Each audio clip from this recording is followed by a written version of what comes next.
ಹುಟ್ಟಿ ಎಲ್ಲೋ ಬೆಳೆದು ಒಳಗೊಳಗೆ ಹರಿಯುವವಳು ಸದಾ ಗುಪ್ತಗಾಮಿನಿ ನನ್ನ ಶಾಲ್ಮಲ. GS ಶಿವರುದ್ರಪ್ಪ ಅವರು ಬರೆದಿರೋ ಈ ಸಾಲುಗಳಲ್ಲಿ ಅದೆಂಥ ಅರ್ಥವಿದೆ ಅಲ್ವಾ? ಹೆಣ್ಣು ಸದಾ ಹರಿಯೋ ನದಿ ಇದ್ದಂತೆ, ಹುಟ್ಟಿದ ಮನೆಯನ್ನ ತೊರೆದು ಪರಿಚಯವೇ ಇಲ್ಲದ ಸಾಗರಕ್ಕೆ ಸೇರೋ ನಿಷ್ಕಲ್ಮಶ ನದಿಯಂಥವಳು ಆಕೆ. ಬಹುಶಃ ರವಿಶಂಕರ್ ಅವರ ಬದುಕಿನಲ್ಲಿ ಸಂಗೀತ ಸುಧೆ ಹರಿದಿದ್ದು ಕೂಡ ಹಾಗೆ. ನಿನ್ನ ಪ್ರೇಮದ ಪರಿಯ ನಾನರಿಯೇ ಕನಕಾಂಗಿ.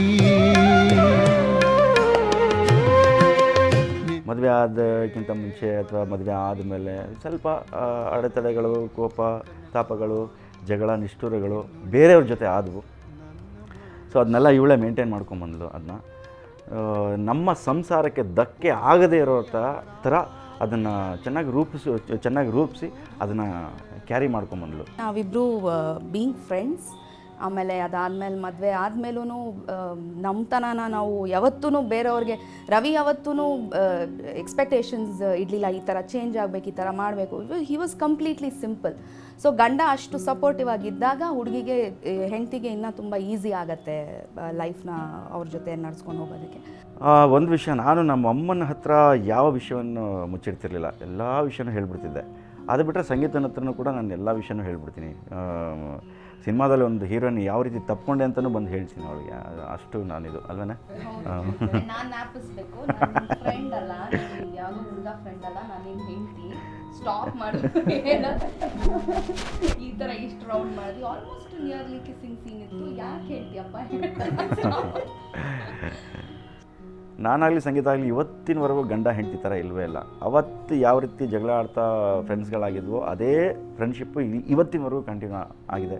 ಸಂಗೀತ ನಾನು ಮಾತಾಡ್ಕೊಂಡ್ವಿ ಒಂದಿನ, ಓಕೆ ಇಂಥ ದಿನ ಮದುವೆ ಆಗೋಣ, ಯಾರಿಗೂ ಹೇಳೋದು ಬೇಡ, ಯಾವುದೇ ಕಾರಣಕ್ಕೂ, ಎಷ್ಟೇ ಕ್ಲೋಸ್ ಫ್ರೆಂಡ್ಸ್ ಇರಲಿ, ಅಕ್ಕಪಕ್ಕದವ್ರಿಗೂ ಹೇಳೋದು ಬೇಡ, ಲಾಸ್ಟ್ ಮಿನಿಟಲ್ಲಿ ಅದನ್ನು ಹೇಳೋಣ ಅಂತ ಡಿಸೈಡ್ ಮಾಡ್ಕೊಂಡ್ವಿ. ರಾತ್ರಿ ಸುಮಾರು ಒಂದು 2 ಗಂಟೆ 3 ಗಂಟೆ ಇರಬೇಕು. ಆವಾಗ ಚಂದ್ರು ಅವ್ರಿಗೆ ಹೇಳಿದ ನೆನಪು ನಾನು, ಸಿಹಿ ಕೈ ಚಂದ್ರು ಅವರು, ನಾಳೆ ಬೆಳಗ್ಗೆ ಬಂದು ನೀವು ಆಶೀರ್ವಾದ ಮಾಡಬೇಕು, ನಿಮಗೆ ಫಸ್ಟ್ ಹೇಳ್ತಾ ಇದ್ದೀನಿ, ಯಾರಿಗೂ ಹೇಳಿಲ್ಲ ಅಂತ. ಅಯ್ಯೋ ನಿನ್ನ ನಾಳೆ ನಮ್ಮ ಮನೆಯದು ಗೃಹ ಪ್ರವೇಶ ಎಲ್ಲ, ಸಾಧ್ಯ ಆದರೆ ಬರ್ತೀನಿ, ಇಲ್ಲ ಅಂತಂದರೆ ನಿಮ್ಮ ಪಾಡಿಗೆ ನೀವು ಮದುವೆ ಮಾಡ್ಕೊಂಡು ಸೀದಾ ನಮ್ಮ ಮನೆಗೆ ಬಂದುಬಿಡಿ, ಎಲ್ಲಿ ಹೋಗಬೇಡಿ ಅಂತ.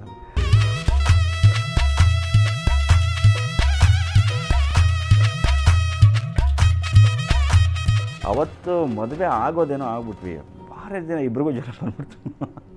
ಯಾಕೆಂದರೆ ಫೇಸ್ ಮಾಡೋದು ತುಂಬ ಕಷ್ಟ ಆಯಿತು. ಅವತ್ತಿನ ಪರಿಸ್ಥಿತಿ, ಬಿಟ್ಟರೆ ನಮ್ಮನ್ನು ದೂರ ಮಾಡಿಬಿಡ್ತಾರಲ್ಲ, ಹೆಂಗಾದ್ರು ಮಾಡಿ ಮದುವೆ ಆಗಿಬಿಡಬೇಕು ಅಂತ. ಬೆಳಿಗ್ಗೆ 10:10ವರೆಯಲ್ಲಿ 10:40 ತಾಳಿ ಕಟ್ಟಿದ್ದು ಇವಳಿಗೆ. ಒಂದು 10 ನಿಮಿಷ ಮುಂಚೆ ನಿಮ್ಮ ಮನೆಯವ್ರಿಗೆ ಹೇಳಿಬಿಡು ಫೋನ್ ಮಾಡಿ ಅಂತ. ಸೊ ಇವಳು ಫೋನ್ ಮಾಡಿ ಹೇಳಿದ್ಲು. ಅವ್ರ ಮನೆಯವರೆಲ್ಲ ಎಲ್ಲರೂ ಬಂದಿದ್ದರು. ಬಂದು ಬೇಜಾರು ಮಾಡ್ಕೊಂಡು ಹೋದ್ರು. ಪ್ರೀತಿಸಿದವ್ರಿಗೆ ಯಾವಾಗಲೂ ಆ ಥರ ಎಲ್ಲರೂ ಅಗೇನ್ಸ್ಟ್ ಆಗಿ ಹೋಗಿ ಮದುವೆ ಆಗಿಬಿಡೋದು ಈಸಿ, ಬಟ್ ಅದಾದಮೇಲೆ ಅದನ್ನು ಸಂಭಾಳಿಸೋದಿದೆಯಲ್ಲ, ಅದು ಮಾತ್ರ ತುಂಬ ತುಂಬ ಕರೇಜ್ ಬೇಕಾದಿದೆ. ಅದು ತುಂಬ ಕಷ್ಟಪಟ್ಟು ನಾವು ತುಂಬ ಅದನ್ನು ಸಕ್ಸಸ್ಫುಲ್ಲಾಗಿ ಮ್ಯಾನೇಜ್ ಮಾಡಿದ್ದೀವಿ. ಅದಾದಮೇಲೆ ಒಂದು 2 ವರ್ಷ ಎಷ್ಟೋ ಫ್ರೆಂಡ್ಸ್ ಮಾತಾಡಿಸ್ಲಿಲ್ಲ. ಹೌದು, ಎಷ್ಟು ಬರೀ ಫ್ರೆಂಡ್ಸಿಗೆ ಸಮಾಧಾನ ಮಾಡೋದೇ ಆಗೋಯ್ತು ನಮಗೆ. 1 ವರ್ಷ ಇದೆ, ಇನ್ನೂ ಒಂದಿಬ್ರು ಇನ್ನೂ ಕೋಪದಲ್ಲಿದ್ದಾರೆ ಅನ್ಸುತ್ತೆ. 10 ವರ್ಷ 11 ವರ್ಷ ಆಯ್ತು ಅವ್ರು ಇನ್ನೂ ಕೋಪದಲ್ಲಿದ್ದಾರೆ. ನನಗೆ ಅಂತ. ಸೊ ಬಿಕಾಸ್ ನಮ್ದು ಕಾಮನ್ ಫ್ರೆಂಡ್ಸ್ ಸರ್ಕಲ್ ತುಂಬ ಜಾಸ್ತಿ ಇತ್ತು. ಸಂಗೀತ ಹೇಳ್ದಂಗೆ ಅದಾದಮೇಲೆ ನಾವು ಹೆಂಗೆ ಬದುಕ್ತೀವಿ, ಹೆಂಗೆ ಬಾಳ್ತೀವಿ ಅನ್ನೋದು ತುಂಬ ಇಂಪಾರ್ಟೆಂಟ್ ಆಗುತ್ತೆ. ಸೊ ಅದರಿಂದನೇ ನಾವು ಜೀವನನ ಯಾವ ರೀತಿ ರೂಪಿಸ್ಕೋತೀವಿ, ಯಾವ ರೀತಿ ಸಾಗಿಸ್ತೀವಿ, ಅದರಿಂದನೇ ಅವರ ಕೋಪನ ಶಮನ ಮಾಡಬೇಕು, ಅವರ ಪ್ರೀತಿನ ಕಳಿಸ್ಕೋಬೇಕು. ಅದು ಬಿಟ್ಟರೆ ಬೇರೆ ದಾರಿ ಇಲ್ಲ.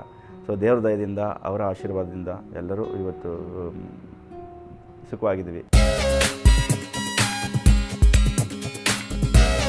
ಎಸ್, ನೀವು ಹೇಳಿದ ಪಾಯಿಂಟ್ ಒಂಥರ ಕರೆಕ್ಟು. ಯಾಕೆಂದರೆ ಯಾವುದೇ ಹೆಣ್ಮಕ್ಳು, ಗಂಡು ಮಕ್ಕಳು ಎಲ್ಲಿ ಬೇಕಾದ್ರೂ ಯಾರ ಮನೇಲಿ ಬೇಕಾದ್ರೂ ಬದುಕ್ಬಿಡ್ತಾರೆ. ಆದರೆ ಒಂದು ಹೆಣ್ಮಗು ತನ್ನ ತಂದೆ ತಾಯಿಗಳ ಜೊತೆ ಇದ್ದಾಗಿನ ಸ್ವತಂತ್ರ ಅಥವಾ ಸಂತೋಷ, ಯಾರೋ ಗೊತ್ತಿಲ್ದಿರೋ ಹುಡುಗನ ಜೊತೆ ಮದುವೆಯಾಗಿ ಬಂದು ಅವ್ರ ಫ್ಯಾಮಿಲಿ ಮತ್ತು ಅವ್ರ ಜೊತೆ ಎಲ್ಲ ಹೊಂದಾಣಿಕೆ ಮಾಡ್ಕೊಂಡು ಬೆಳೆಯೋದು ತುಂಬ ಕಷ್ಟವಾದ ಕೆಲಸ.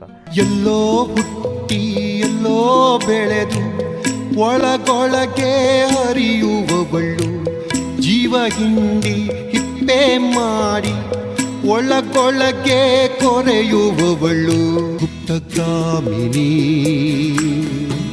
ನನ್ನ ಶಾಲ್ಮಲಾ. ಇನ್ಫ್ಯಾಕ್ಟ್ ರವಿ ಜೊತೆ ಜೀವನ ಮಾಡೋದು ತುಂಬ ಈಸಿ, ಬಿಕಾಸ್ ಅದಕ್ಕೆ ಲವ್ ಮ್ಯಾರೇಜಲ್ಲಿ ಅಟ್ಲೀಸ್ಟ್ ಆ ಪ್ರಾಬ್ಲಮ್ ಇರಲ್ಲ. ಯಾಕಂದರೆ ಹುಡುಗ ಹೊಸಬ ಏನಲ್ಲ, ಹುಡುಗ ತುಂಬ ಚೆನ್ನಾಗಿ ಗೊತ್ತಿರ್ತಾರೆ. ಆ್ಯಂಡ್ ನಾವು ಫ್ರೆಂಡ್ಸ್ ಆಗೇ ಇದ್ವಿ, ಆಮೇಲೆ ಮದುವೆ ಆದಮೇಲೆ ರೂಮ್ಮೇಟ್ಸ್ ಆಗೇ ಇದ್ವಿ ಅಷ್ಟೇ. ಬಟ್ ನನಗೆ ತುಂಬ ಸಪೋರ್ಟಿವ್ ಆಗಿದ್ದಿದ್ದು ನಮ್ಮ ಅತ್ತೆ ಮತ್ತು ನನ್ನ ನಾದಿನಿರು. ಬಿಕಾಸ್ ನಮ್ಮತ್ತೆ ನನಗೆ ಯಾವತ್ತೂ ನನ್ನ ಫ್ಯಾಮ್ಲಿ ಇಲ್ಲ ಅನ್ನೋ ಯೋಚನೆ ಬರೋಕ್ಕೆ ಬಿಡಲೇ ಇಲ್ಲ.